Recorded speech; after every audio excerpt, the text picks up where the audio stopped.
สวัสดีทุกท่านตายแล้วน้ำตาก็ไหลออกมาเมื่อเขาเห็นแฟนสาว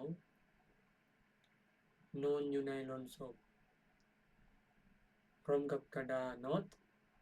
ที่เขียนไว้ว่าคุณทำได้แล้วนาทีรักตอนนี้ได้โปรดทำแบบนี้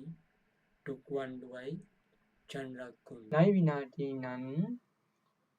เขาทบทวนชีวิตทั้งหมดของตนเองและเสียใจกับทุกวินาทีที่เขาไม่เคยเห็นคุณค่าของเธอแต่หลังจากร้องไห้และจมอยู่กับความเสียใจอยู่นานหลายสัปดาห์ในที่สุดเขาก็เข้าใจความนั้น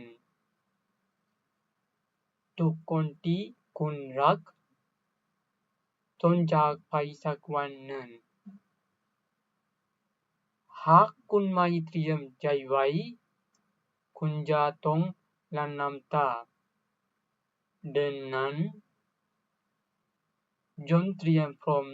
ตั้งแต่วันนี้ลองคิดดูเจริญพร